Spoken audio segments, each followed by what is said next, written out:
Have you ever found yourself in a relationship and you looked at it and you just felt like there's something wrong here? There's something missing or there's something just off. The less compatible you are with your partner, the less likely that your relationship will last. And the more compatible that you are with your partner, the more likely you'll have a thriving, amazing, awesome relationship. So, today we're going to be talking about 7 different signs that you're not really compatible with your partner and what to do about it. Hello, my name is Matthew Coast, and welcome to my channel. If you are ready to find out if you have the signs of incompatibility, then type yes into the chat and let's get started. Okay, so number one is you're always arguing about small little things. When you're arguing all the time, especially about little things, when it's just something small here and there, but it's like it seems like you guys are arguing all the time. The arguments are almost always not actually about what you think that you're arguing about. Usually there's something behind it. There's an emotion behind it. There's something that hasn't been resolved yet. There's some pain, there's some frustration. Maybe you aren't feeling seen. Maybe somebody's not feeling valued. There's something else going on there. And it's important that you stop arguing and you start figuring out what is this emotion? What's going on behind this argument? Because if you keep arguing, and you're arguing all the time, eventually you're just going to create a lot of negativity in the relationship to the point where you guys might not even stay together as a result of all the arguing and fighting that you guys are doing. And so the next time that you get into an argument, if you have this problem a lot, then you want to spend some time and just stop arguing. You don't have to argue. Most arguments are completely unnecessary. So instead of arguing, just stop and take some time out and try to figure out what is this emotion behind this? What's going on here? What is he trying to get? What am I trying to get? What do we feel like is missing here? And then focus on that emotion and resolving that emotion. Because if you do that, you'll stop arguing and you'll instead come together and you'll feel much, much better as a result. So, what's actually going on there? So, if you're here with us right now, say hi and tell us where in the world you're watching this from. It's cool to see so many women from all over the world watching these videos. So, tell us hi in the chat. Number two is you don't really get each other. So if you don't get each other, what that means is that you have a hard time kind of understanding what's going on with the other person, right? So like you don't really get their emotions. You don't understand like their little subtle cues and nonverbal things that they're doing. You're having problems understanding what their needs are, what their desires are, and it's better to be with somebody where you can just easily pick up on each other's cues and what's going on with them without needing to for them or for you to say what it is. And if you don't have that, it's going to be really difficult. You're going to have a hard time. You're constantly going to be like, what's going on over there? And so this actually can be developed. This is something that can be developed. And for most people, it can be developed to a certain degree and not really past that. But for most people, you can develop this to a certain extent. And so if you want to develop this and you're like, wow, we don't really understand, we don't really get each other, spend some time figuring out what's going on. Have check-ins, right? You can have daily check-ins, you can have weekly check-ins where you're just like sitting down and talking to each other about what's going on with the other person, right? What are they feeling? What are they going through? What challenges, what struggles are they having right now? What do they want? What do they need? Just talking to each other about that will help you start to understand. You'll look at them and you'll be like, oh, this person, they're really tired and they need to have a nap, right? Or they get hangry all the time and I'm starting to figure it out. They just need to eat something, or they're really sad because of something, or they're stressed out because of work or whatever, right? And so you can start figuring out what's going on with them, and then you look at it and you're like, oh, they aren't really angry because of me or what's going on right now. There's actually something behind this, and I get that. Does that make sense? Okay, so number three is that you feel drained by each other. The person that you're with, the person that you're in a relationship with, they should lift you up. They should make you feel better about yourself, about your life, and amplify the positive emotions that you have. If you feel worse whenever you're around him, this relationship likely won't last. Studies show that you need to have, at the very bare minimum, 5 times as many positive emotions as you have negative ones. If you have too many negative emotions, what's going to end up happening is that whenever you see each other, it's going to be like you see them negative, you see them negative, you see them negative, and then it's going to be like you feel negative just from thinking about or seeing or anything of this other person. And that will end up being a huge problem, because eventually it's just, you're just going to have negativity around them, and you're not going to want to be around each other or be with each other. And so remember to go for relationships that energize you, that lift you up, and that inspire you. And so, if you're in a situation where you have a lot of negativity or you're feeling drained by each other, how can you create more positive emotions when you're around each other? How can you create that? How can you build that? How can you have more of that? You can create this, right? Most of the things that we're talking about, there's something that you can do about it. You can create something there. And so you'll want to do that. You want to focus on that. All right, number 4 is that you have very few or no similarities. This can be really a big problem if you have nothing in common at all, because commonalities, what they do is it makes it so that you can spend more time together without needing to do something or be about something, because you have things in common. So you can just go hang out and talk about something because you have something in common. Or let's say you like a certain type of a thing or have a certain hobby in common. You can just spend time doing that, and then you're just hanging out with each other, and you're building positive shared memories together just by having these things in common. And so if you don't have anything in common, it's going to feel very, very difficult to just hang out and get along with each other in normal time. And usually what happens with most relationships is that what people do is they start spending time together, and then they start learning about the other person, and then they do one of two things. Either one, they create different things that they like together. Maybe they both didn't know that they like this one thing, but when they go and do it together, they really love it and enjoy it. Or what ends up happening,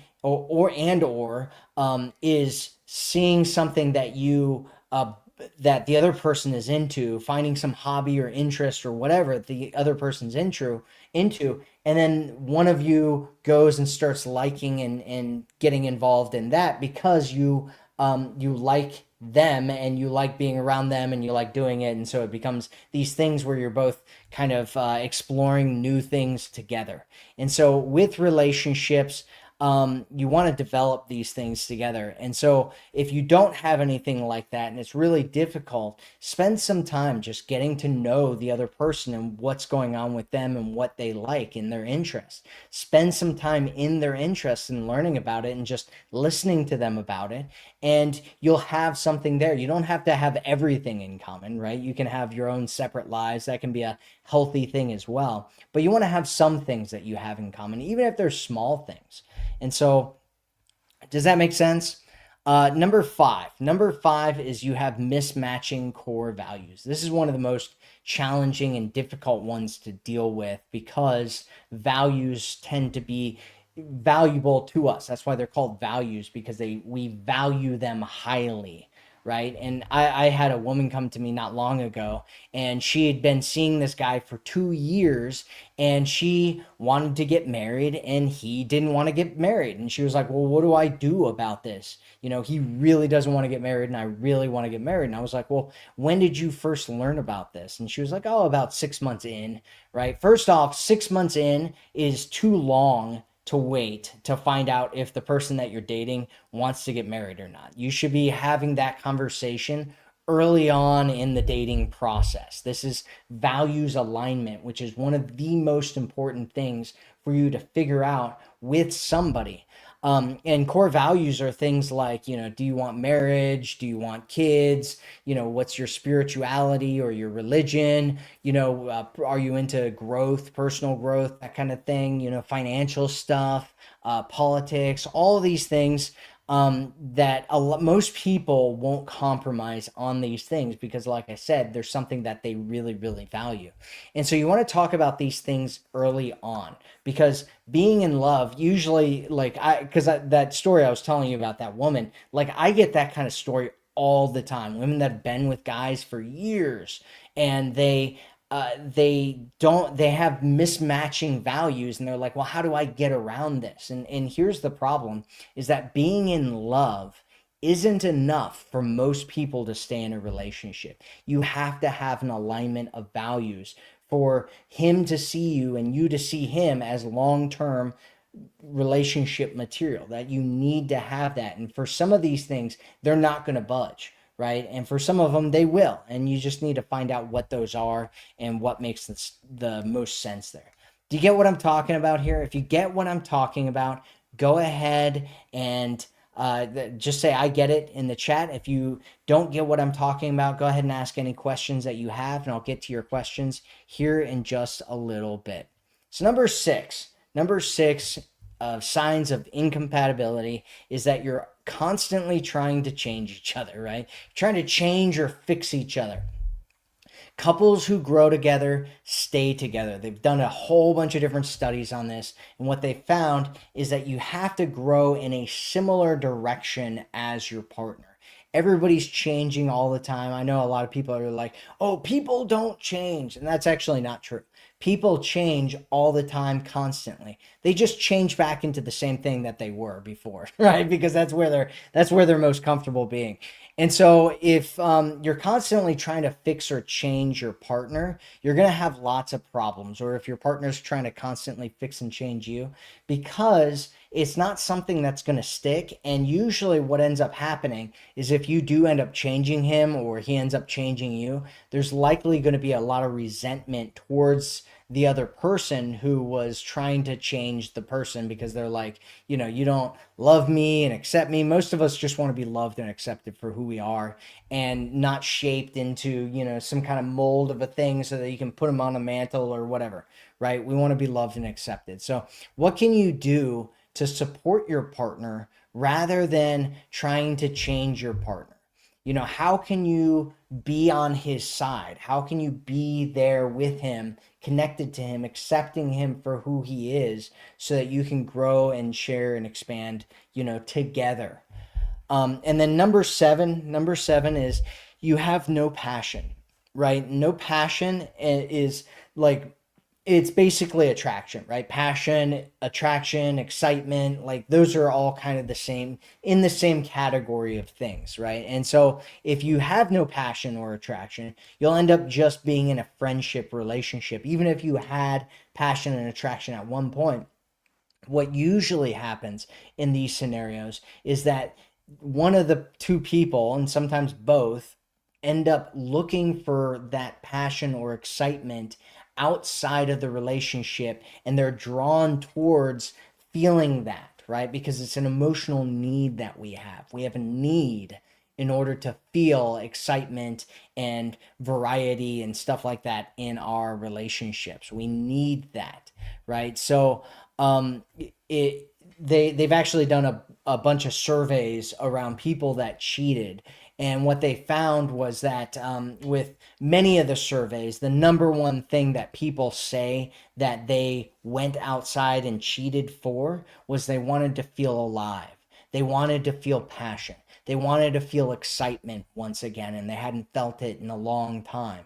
And so this isn't something that's either there or not there. You can actually build this passion and excitement and fun and, all that kind of stuff in your relationship through a couple of different things. One is just through variety, creating a variety of different things, doing new things, breaking out of your normal routines and doing something different. That creates variety, it creates excitement, it creates fun. It can create passion. Another one's polarity, right? So having opposites, right? Opposites attract. That's where that phrase came from. Well, you want to have some kind of opposites there that can easily and naturally create that fun and excitement and passion between the two of you. Usually, the easiest one is like masculine feminine polarity, but there's also like introvert extrovert polarity. There's the whole thing where we're talking about having commonalities, right? Having some things that are separate from the two of you that you go and do on your own, that can create it, right? Having scarcity, that creates what we call scarcity, which then creates value because you're away from that person. And so you're like, ooh, what's going on with them, right? And it becomes interesting and exciting. You can and should plan on creating variety, passion, and excitement in your relationship. So, what are some of the signs that you've experienced in your relationship or relationships maybe in the past of incompatibility? Let us know in the comments section. I'm going to go over the different things here again, the different signs here again. And if you have any questions, go ahead and ask them in the chat. So, number one is always arguing about small things. Number two is you just don't get each other. Number three is you're feeling drained by each other. Number four is you have few or no similarities. Number five is you have mismatching core values. Number six is you're trying to fix or change each other. And then number seven is there's no passion, there's no excitement, there's no variety, right? So, all right, let's go into the chat. Let's talk to people, see what's going on. If you have any questions, go ahead and ask your questions. Also, if you want to, if you're interested in getting some help with your situation, you're like, hey, I really need some help. I need somebody to like look through what's going on with me. You can go to matthewcoast.com and sign up for a free call with a member of my team, and they will help you figure out what's going on in your situation. And you can talk to them about coaching if you're interested in that as well. If not, no big deal. So we got lots of people saying hi, Midwest. Francine says scarcity creates value. Love this, Matthew. Yep, scarcity absolutely creates value. So hello, Colorado, New Jersey, Australia, people from all over the place, Sydney, Australia. Love it. Absolutely love it. All right, so Pat says, I get it. You look marvelous, Matthew. Love your videos. Well, I appreciate your support. I'm sure you look fabulous as well. Yeah, so let's see. Healthy versus toxic. If you have a question, the best way to ask a question is to put a question mark at the end of your question. That way I will know that you are actually asking a question that I can go over. So let's see. Be Green Enough says, how do you get a man back after acting badly? Well, it kind of depends on a few different things. One is how long you guys have been together, how long you've been seeing each other, how long, how much emotion you guys have together. The easiest, like the more positive emotions, right? You want to look at it like a bank account, right? The relationship bank account. And the emotional bank account, right? And so the more positive emotions you have, the more positive experiences you have, the more good things that you have going on between you and a man in a relationship, the easier it is for the two of you to for you to deal with things if something goes bad, right? If you make a mistake, if you say something dumb, if you kick his dog accidentally or whatever it is going on between the two of you, if you have something like that going on, right? If there's lots of positive stuff there, it's a lot easier to just reach out and have a conversation and just talk to them about it, right? If there's not much going on there, then it's a lot more difficult and it can be a lot more challenging to do something like that. Does that make sense? And so you want to make sure that you have positive experiences. And if you're having negative experiences like that, or there's not much going on there, the best thing that you can do is just reach out, right? So a lot of times people are like, what do I do? How do I do this? And it's like, like a good portion of the time, all you need to do is just reach out. And I'd say there's a lot of fear out there about just reaching out, right? So I was actually looking at a friend of mine was having a live stream earlier, and this woman on there was like, "Oh, well, if the conversation died and I initiate a text message to this guy, isn't that chasing? Doesn't that mean I'm chasing him?" And it's like, no, I mean, you need to talk to each other, right? One of you has to reach out to the other. And if one person is doing all the work all the time, then they often will end up feeling like they're being taken for granted. And so you want to do some of the work, right? You want to message him and, have conversations with him and reach out to him. It's not a big deal. It's really not a big deal, especially if he's often the one doing it, right? So the way you look at chasing in terms of effort is, who's doing the majority of it, right? If he's reaching out all the time, it's okay for you to reach out, right? If he's doing a lot of the work, if he's taking you out on dates, he's paying for things, he's doing all these things, you can do a lot underneath there, right? If he's buying you gifts, you can buy him gifts back. It's not a big deal, right? A lot of people look at this idea and they're like, oh, I have to do nothing, right? There's a bunch of bad dating coaches out there that are like, do absolutely nothing, never reach out to him, never do these things. And that is garbage advice, and it will make you lose a lot of men. And so just reach out to him. It's not that big of a deal, right? If you were mean to him and you hurt his feelings and you said something bad or whatever, it's okay, right? Like we all have bad times. Just reach out to him, apologize, be like, hey, I'm sorry. I did that. I didn't mean it. Will you ever forgive me? Like you just be real about it and see what ends up happening. It's not that big a deal, not that big of a deal at all. And if, like I said, the more you have together, the better, the more experiences, positive experiences you have together, the more likely it won't be a big deal. The less positive experiences you have together, the more likely it will be a big deal. It also depends on his security and his maturity level as to how he's going to react to it. The more mature he is, the less of a big deal it is. The more immature he is, the more of a big deal it's going to be. Does that make sense? All right. So, Katrina says, why is dating so hard nowadays?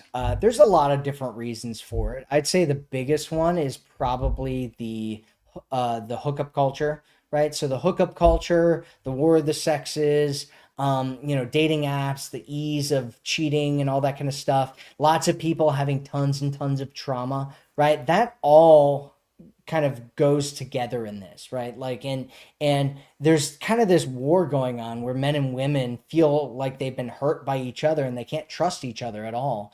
And so it's become this thing where a lot of people are just going out there and getting superficial fixes, right, of connection with another person, which usually looks like hooking up together, right? And then this isn't just men, by the way. Lots and lots and lots of women are doing this. And so there's lots and lots of men and women who are afraid of getting into a real relationship because they don't want to get hurt again. And so they end up just settling for something that's superficial. And when it starts to get real, a lot of times they pull back or disappear because they're like, I don't want to end up getting hurt again, right? And so that's one of the reasons it's difficult. And so what you need now, if you want to deal with the dating world, is one, you need to get clear on what it is that you're looking for. Get real clear on it, especially around the emotions that you want to experience. What is the relationship that you want to have? What does that look like?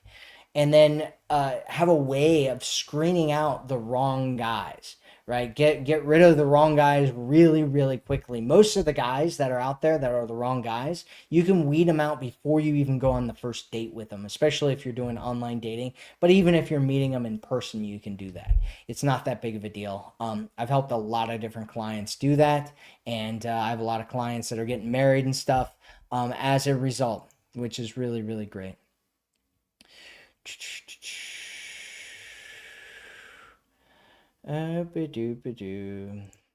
So Katrina says, how can you find a good Christian guy on a Christian dating site when there are so many fakes, love scammers, and narcissists online? Feeling discouraged. That's a great question. Being Christian is, so she's saying good Christian. And one of the distinctions that you have to remember is that just because somebody's Christian doesn't mean that they live to Christian values, that they have similar Christian values as yours, that they're even necessarily good people, right? There's Christians that don't live very virtuous lives, and there's Christians that live very virtuous lives, and there's everything in between, right? And so the best thing that you can do is take time to get to know these people. That's the best thing that you can possibly do. And the second best thing that you can do is not waste time with guys that are clearly trying to waste your time, right? And so there's a couple of different things to do inside of that. One of them is have a screening process for guys that you talk to online. So for instance, you should, in my personal opinion, and I suggest you do this, do not talk to a guy for more than a week or 2 weeks online without him making solid plans to meet up with you. Do not continue talking to guys, because there's a lot of guys on there, and this is true with Christian dating sites as well as Tinder, as well as any of the other dating sites that are out there. Most of the guys that are online dating, as well as most of the women, are actually not even single, right? Most of them are not single. Most of them are in relationships and or married. And so knowing that, there's a lot of guys out there that are going to absolutely waste your time. We had a woman in our community over a year ago who came into our community, and she admitted she's married, she's on online dating apps, she's talking to these guys, and she never meets up with any of them, and she's just there wasting their time, right? There's a lot of people who do that kind of a thing, right? And she did it because she's like, oh, I just like the excitement. I like the fun. I like the flirting, all that kind of stuff that I'm not getting in my relationship, right? And so anybody that's on these dating apps, you want to screen them out. And one of the ways to do it is to make sure that you are meeting up with people, right? And there's a few things that you can do before you even meet up with them to screen out them even more, right? There's a bunch of different things you can do. One of them is asking them what they're looking for on here, right? You don't have to find out if he wants to get married to you or not, because obviously he doesn't know. He hasn't even met you yet. However, it's important to find out what he's looking for on the dating app, because there's some guys, even on the Christian dating sites, who are just looking to hook up. They're just looking for fun. They're just looking for something that you are not just looking for. And so if you ask them that question, they're going to give you one of three different answers. One answer is going to be, I'm looking for, something real. So, something in the realm of, I'm looking for a real relationship. The second answer is going to be, I don't really know, right? And then the third answer is going to be, I'm looking for something fun, or I'm looking for something casual. I'm not, looking for anything serious, something of those nature, right? And so those three different answers mean three completely different things, and every answer is going to be inside of one of those three categories. And the first two categories mean that it's okay to continue to talk to this person. The third category means you cut them out completely, right? And there's a few different things that you can do like that will find out whether this guy's serious before you even meet up with him. That's just one of them. If you're interested in more, Katrina, I recommend that you talk to my team at matthewcoast.com. They can help understand what's going on with your situation and give you, advice on what to do moving forward. Uh, okay, so let's see what other questions do we have here. Doop-a-doop-a-doop-boo.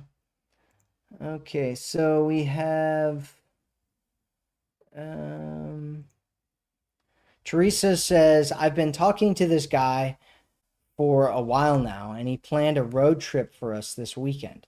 I texted him saying hi, and now he has not returned my text. It's been 3 days, now no text from him. Okay, so a few different things here, right, Teresa? Is I don't know how long you've been seeing this guy. You said you've been talking to this guy for a while now. I recommend, and I recommend this for everybody, do not go on weekend trips with guys unless you are in a relationship with them.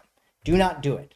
I also recommend that you don't hook up with guys unless you are in a relationship with them. If you want to make sure that you're protecting yourself and you're getting yourself into a good situation, do not spend large amounts of time with guys in especially going off on trips and different things like that. And one of the reasons for this is because if you spend a lot of time with a guy and you're not in a relationship, you're not clear on his intentions and what he's looking for and all that kind of stuff, you're not, any of that kind of stuff, what's going to end up happening is you're going to spend a bunch of time with him and you're going to feel like you know him a lot better than you actually do. I've seen this over and over and over again. It happens every single time is that a woman will meet a guy and then she'll spend a whole bunch of time with him, days or even a week, like every day or something like that. And then what ends up happening is she gets really attached because she feels like she really knows him. And so she just goes all in into this situation. And that's the wrong way to approach dating. And it's the wrong way to approach dating because you're not actually getting to know this person really well.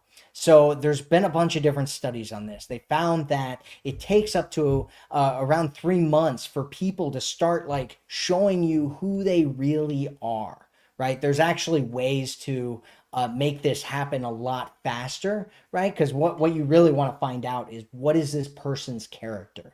Who are they really? And one of the ways to do that is time, right? Time can often end up showing you who this person really is because a lot of times the mask will come down after a certain amount of time of being around this guy, right? And so going on weekend trips and stuff like that, it will fool you into thinking you actually know this guy, even though you've only spent 3 days with him. And what you really need is long-term exposure to him as opposed to quick, like long weekends and stuff like that. So, and then the second thing, the other way that you can find out is that character is not shown through the easy times, right? Like, just hanging out and going on a date, right? That's fine, but that's not going to show you what his character is, right? Going on a date, one of the challenges with going on dates, like I'm a fan of dates. I think guys should date women. I think you should go on, especially if you know or you have a good idea that you want to be with a guy or be in a relationship with a guy, you should have him date you.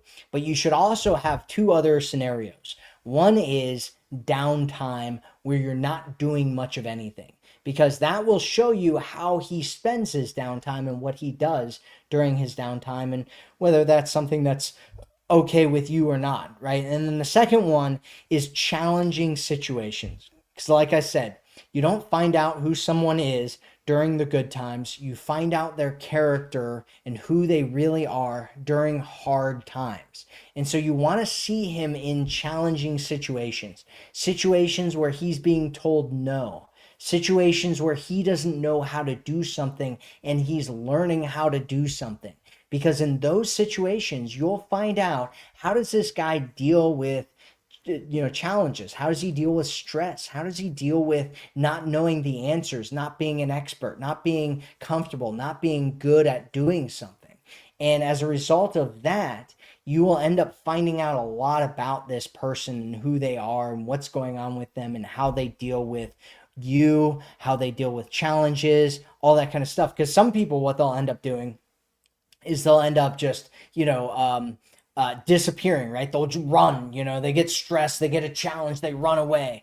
Some will start getting angry and blaming and attacking, right? Some will take responsibility and just be calm and cool. Some will laugh it off, some will, whatever, right? There's a lot of different things that can happen when you see somebody in challenging situations. And that's really what you want to look at there, Teresa. You don't want to go on these weekend trips. So I would say that I mean, I don't know what your situation is because uh, because we don't really know that much about what's going on in the situation, but I would suggest that you don't do that. You can always at 3 days of sending a text and not receiving a message, that's okay to send him another message, right? I would say like 3 to 5 days is usually what you want to look at. So you're at the point where you can send him another message if you want to, or you can do, if you're not in a relationship, I recommend that you date other people and until you end up in a relationship, right? One of the biggest mistakes that I see a lot of women making is that they will commit to a man who's not committed to them. And then they're, attached to this guy, hoping and praying he ends up choosing her. And that's the wrong way to go. And so, yeah, I hope that makes sense there, Teresa.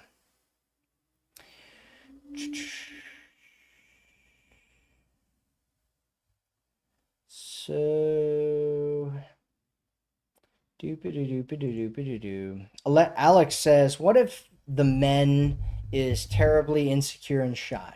We feel a lot of attraction to each other, but he pulls away about conversations." Well, I'd need to know more about what you're actually talking about here. You could talk to him about it. You could have a conversation with him about it, right? Usually the best way, especially around like if this guy really is just shy and that's what his problem is he's just got a problem with being shy. That what that means is that is a vulnerability of his. He probably is acutely aware of the knowledge that he is a shy person, and it's probably something that he's a bit insecure about. And so, if you do want to talk to him about it, which I recommend that you do, that way you have a better understanding of who he is and why he's pulling away and what's going on and what he needs in that kind of a situation, is that you find something that you're vulnerable with as well and share that and open up with that first, right? Leading with vulnerability is a very powerful thing to do. There's a principle in psychology that's called the go first principle. And what it states is that if you go first with something, the people around you are far more likely to feel comfortable to do this thing that you're doing as well, right? So what we're talking about here is a vulnerability, and it could just be something, just something that's going on with you, some thing that you have, maybe some quirk that you have. Those are usually the best ones. Maybe you do underwater basket weaving and you're really shy about it, or let's say that you have a whole bunch of stuffed animals at your house, even though you're 25, 35, 45, whatever, right? Just find some kind of quirk or something that you have and open up about it and talk to him about it and talk about how you feel and what's going on with you. And then after you've done that, you can talk to him about his quirk or shyness or whatever it is that's going on with him and have a conversation with him about it and see what's going on with him and why he's doing that and what he needs, right? And that's usually the best way to do it. So Alicia says, "Do you believe that therapy can be helpful to deal with trauma from previous relationships?" Yeah, absolutely it can. Just remember, one of the challenges with therapy is that they tend to get paid to keep you around, right? So with therapy, it's a good thing. There's a lot of great therapies out there. Most therapists suck. Let's just be real, right? Most people who do anything aren't very good at it, and then there's a small percentage of people that are really, really good at it. And so you want to find that small percentage of people that are really good at it and work with them. And can it help you? Absolutely, it can help you. There's a whole bunch of other things that you might want to try as well. One of them is personal growth stuff. Can be really, really powerful. We do some of that stuff in my work, in my practice, and my coaching. We do a lot of that kind of work, the personal growth work. A lot of times people that have worked with us end up telling us that we were better and helped them more than their therapist that they've been seeing for, 10 years, and it costs them a fraction of the amount that it costs to work with their therapist. So yeah, there's a lot of different ways that you can do it. Another way is looking at different healing modalities. So there's a whole bunch of different healing modalities out there, Alicia, and I'm not sure where you're from, but you can go all over and find different types of things. A lot of it's online, right? So things like breath work, right? So there's like somatic breath work, or there's a bunch of different types of breath work out there that you can try that are about releasing energy and emotion, all that kind of stuff, so that you can just naturally heal. There's also things like sound healing or sound baths. There's also things like there's different types of eye movement things that will help you as well. There's like NLP practices that are great. There's a whole bunch of different things that you can try to do healing work. And a lot of them, it really depends on you, right? So different things work better for different people. And so what you want to do is look at these different things. A lot of times the healing work stuff is cheaper and easier to do than a lot of the therapeutic stuff. Sometimes it goes deeper, sometimes it doesn't. Sometimes people need somebody there to guide them through things. And so in that case, I recommend doing either therapy or coaching. Sometimes, yeah, so it really depends on you, right? It depends on what you need. And I've done a lot of different healing modalities, lots of different stuff. I've done therapy before. Um, and I would say that all of them have their value, right? All of them have different types of value associated with them. I'm a personal big fan of like personal development stuff. I've found that it's been the fastest, the most effective, and the most useful stuff that I've ever done. And so, but it kind of really depends on you and what works with you and how you like it. You can go to a therapist and do a couple sessions with them and just see how you like it, you know. And you can also do that with other types of modalities that I've been talking about as well. Does that make sense? Do do do do do. Yeah. So, let's see. Do do do do. Providence, Rhode Island. I learned that if someone wants to be with you, they'll make the effort to reach out to you. You can't force someone to be with you. That's true. You cannot force somebody to be with you. You can be a good partner, though, and you can lead them down the promised land, but you can't force anybody to be with you. Okay. So Becky says, "What can you say if a man tries to date everyone in a circle of friends? Is that fine?" Well, I mean, are you trying to date this man? Do you care? I mean, it's really up to the circle of friends. If you have a circle of friends and a guy's trying to date everybody in that circle of friends, you might want to talk to your circle of friends and be like, "Hey, this guy's trying to date all of us," right? And you might want to have a conversation with him and find out, like what's be like, "Hey, you realize you're trying to, I realize that you're trying to date all of my friends. I'm just, trying to figure out what's going on here." Right. And is it okay? It depends on you and your friends. Are you guys okay with that? If you're okay with that, then it's not a big deal. If you're not okay with it, then it is a big deal. And so it's really up to you and your friends to decide that, not me or anybody else.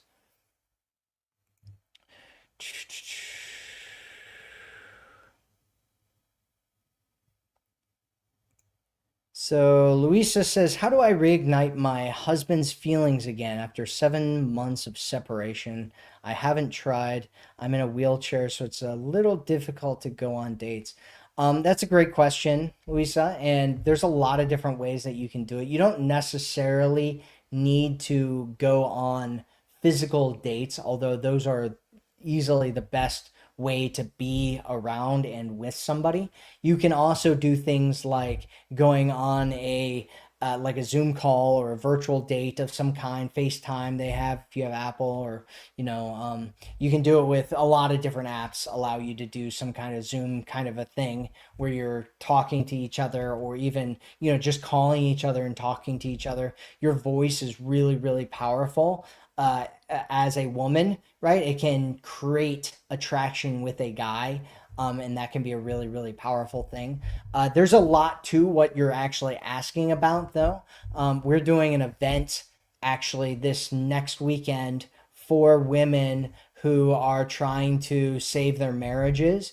We have a 5-step process that works really, really well through this, and a whole bunch of different suggestions and things that you can do. But yeah, there's a lot. There's a lot of things that you need to do in terms of, well, I mean, it's not a ton, but it's a 5-step process. So there's a part of it where you need to stop doing all the things that are pushing him away, right? That's the first thing that you absolutely need to do. Number two is you need to shift the dynamic between you and him, right?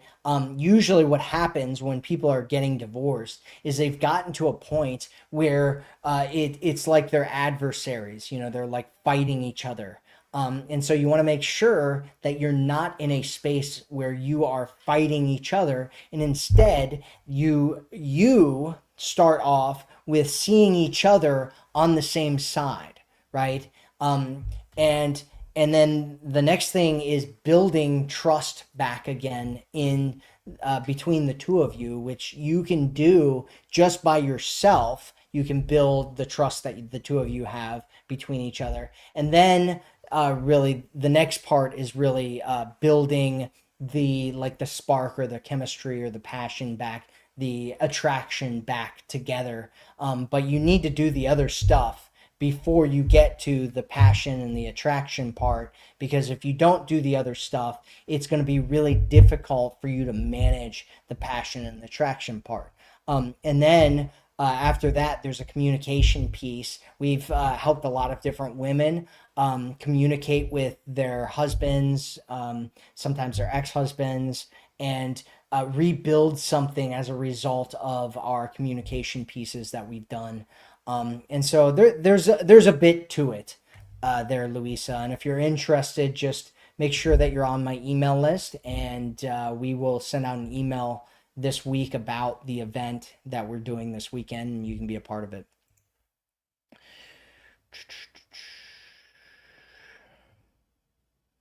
See, Jennifer Spar says, if they're not planning dates, weeds them out for me. No text relationships. Yeah, absolutely. You don't want to waste time, right, with pen pals and stuff like that. It's not a good space to be in. Oopie doopie doopie doo. Let's see. Sunshine Lady says, meeting a complete stranger online, even on a Christian dating site, is scary. Yeah, it is. And that's why you want to spend some time getting to, like, doing things that you get to know, that make the two of you get to know each other before you even meet. And then when you do end up meeting, what you want to do is make sure that you're meeting in a public place, in a good spot, right? That way you're as safe as you possibly can be. So all you're making sure that you do is take care of yourself in the best possible way. Jennifer Spar says, I have guys lie about what they're looking for. Of course, people like lying on dating apps, and people lying with dating is like one of the most common things that people do. And so that's a given, right? He might lie about what it is that he's looking for.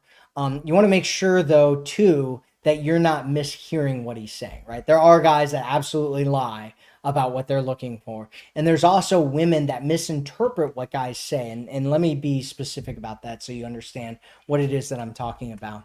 And if so, for instance, if a guy says that he's looking for something real, and then you go on dates, maybe you hook up with him, and then you're like, hey, like, what are we? And he's like, I'm just looking for some fun and some, something casual, right? It might be that he meant that he was long term looking for something real, but decided based on your time together and his own issues or whatever's going on with him, that he doesn't actually want something real with you, right? And so that happens a lot where women will interpret what he's saying, like, hey, I'm looking for something real, as in him saying that he wants something real with you.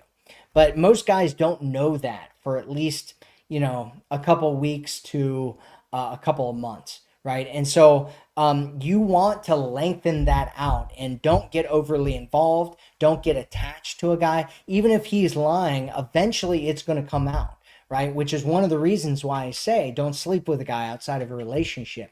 Because if he does want something real, right, he's not going to, or if he doesn't want something real, he's most likely not going to agree to get into a relationship with you, right? If he's just looking to hook up and for something casual, as soon as it seems like it's getting serious, as soon as you start talking more seriously, he's likely going to run off and disappear and all that kind of stuff, which is fine. That's great because you're learning about it, right? That's another reason why you want to date in abundance, right? Abundance dating is one of the most powerful things that you can do while you're dating. Alicia says, why do people make such a big deal about texting? I'm not sure what you mean. I'm guessing you mean like what people are doing when they're texting. And it's because of a lot of different things. One is sensitivity to it, right? So usually what happens is there's some kind of dynamic happening, like a power dynamic happening in texting, where if you text a whole bunch, people will disappear as a result of you over texting, right? And the reason they do that is because they're looking for signs that you're a crazy person or that you're overly interested in them, or,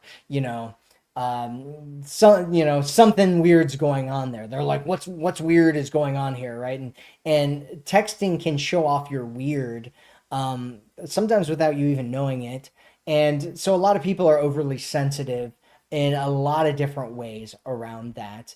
A lot of people are also overly sensitive because they have screwed up, or they have.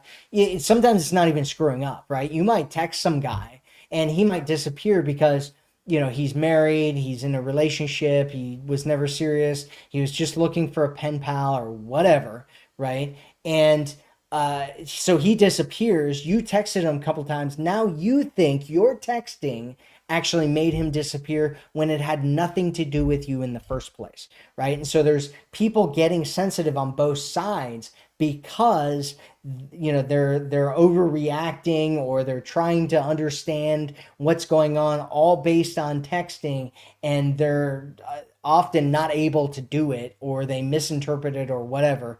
And so that's what ends up happening as a result of that. So we have somebody on TikTok asking me if I do seminars. Yeah, I'm doing a virtual seminar this weekend. And so it's specifically for women that are married and they're trying to save their marriages, right? It's called the Marriage Rescue System, MRS, Mrs., right? And so if you're interested in going to that, just make sure you're on my email list, and I will send an email out about that this weekend. Scorpio 72 says, I've heard a man knows whether he wants to marry someone within 6 months. Opinions on that?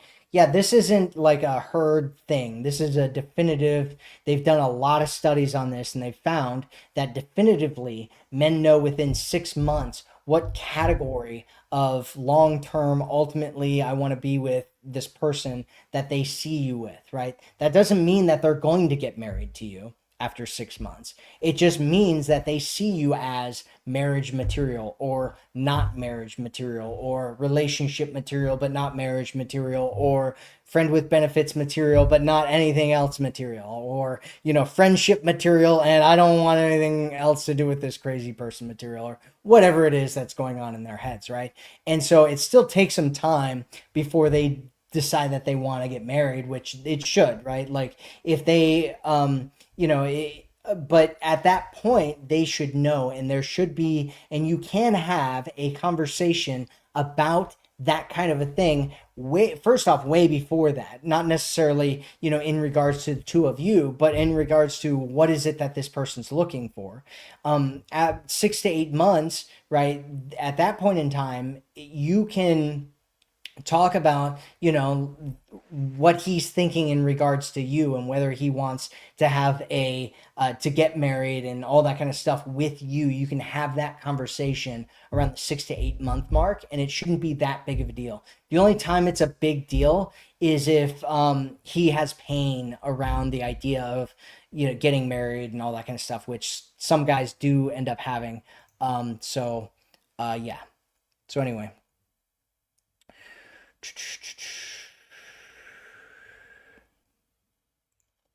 So Jennifer Spar says, how long do you recommend waiting for them if they say they're not sure about being exclusive in a relationship and they want to take things slow?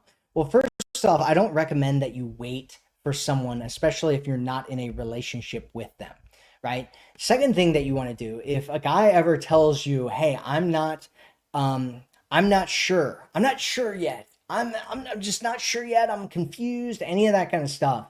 What you want to do is you want to ask them how long it's going to take for them to be sure, right? Just be like, hey, okay, totally get it, right? How long, do you think you'll need before you'll be sure, right? Most guys will have a general idea. If he doesn't know, that's a giant red flag, and it tells you that you shouldn't take him seriously.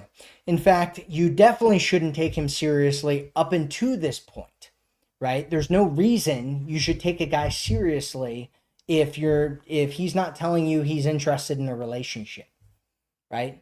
If he tells you that he's confused or he's unsure or whatever, you can give him a little bit of time, right? First, you want to ask him, like what I just said, like, hey, how long will it take you to know? Right. And then if he gives you a time frame, right, he might say, a month, or, 6 months, or 3 months, or a year, or 2 years, or 5 years, right? Then you have to look at it and say, do I want to put myself in a position where I'm sitting in limbo, not knowing what's going on for whatever period of time that he's giving me? And almost certainly your answer to that question should be no. And then the next thing that you want to do is start dating in abundance, so that you aren't wasting your time waiting for some guy who's unsure about you. And instead, look for someone who is going to be sure about you, and find that person and ultimately let him sweep you off your feet and take you to the promised land.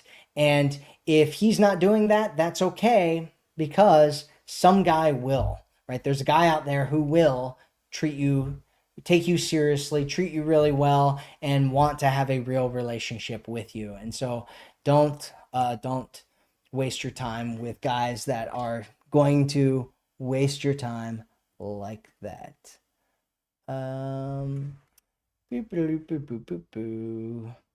So let's see. Blessed Princess says, trying to take you to the woods. Are guys trying to take you to the woods? If a guy tries to take you to the woods, don't go there. I'm just telling you right now, whether it's a first date or maybe he wants to meet you in the woods, just don't do the woods thing. I recommend that you stay away from the woods. Just avoid the woods altogether. It's not a good place for you, not a good situation for you to be in. Just don't do it. Alicia says, can you explain what a situationship is? Yeah, it's a situation that's not going anywhere necessarily. There's a bunch of confusion around it. You're in a situation with a guy and you're not really sure what the situation is, right? That's what a situationship is. It's like, are we, in a relationship? Are we not in a relationship? Are we exclusive? Are we not exclusive? Is this going somewhere? Are we getting married? Are we not getting married? Like, what's going on? That's what a situationship is, right? It's a situation where you have no idea what's going on and you don't know where it's going, and this can happen indefinitely. Right? Men and women have a very different way of looking at dating and relationships, right? Most women, if they date a guy and then end up in a relationship with him and they ultimately want to get married or something like that, and they end up breaking up, let's say they break up in a couple of years, right? They date, they're in a relationship for a couple of years and then they break up. Most women that I know will say, I just wasted 2 years of my life with this man, right? That's what most women will say. Most guys will say, we had a great 2 years together, right? That's what most guys will say. They'll be like, yeah, it was great 2 years that we spent together, right? Because men and women have a different way of looking at relationships and dating and all that kind of stuff. A lot of guys, they don't feel like they're wasting their time. Even if they want marriage, they don't feel like they're wasting their time with you because they feel like they're getting a bunch out of it, right? Most women, though, they feel like they're wasting their time if this isn't moving to the ultimate relationship that they ultimately want to have, right? And so, if so my suggestion is that you look at it and realize that guys have this thing where they don't get that you have a clock and that you're, trying to get to this thing, and that, you feel like you're wasting your time if you're spending it with him and it's not going the place that you want it to go to. Just realize that guys have that mentality and that thought process going on. And then whenever you're dating or you're doing anything, just realize that he doesn't even understand. He doesn't even get it. But you do. And it's your job and your responsibility to make sure that you're taking care of yourself, you're taking care of your own needs, and you're getting yourself into a great situation. Does that make sense there, Alicia? So, okay. So that's it. I'm going to be taking off here. Thank you all for being here. It's been a great time. Had a great time. We've had a lot of laughs. Good time. Chuckles. We've laughed. We've cried. We've shared some great stories together. And that's it. I hope you have a great rest of your day, great evening, great morning, wherever you are in the world.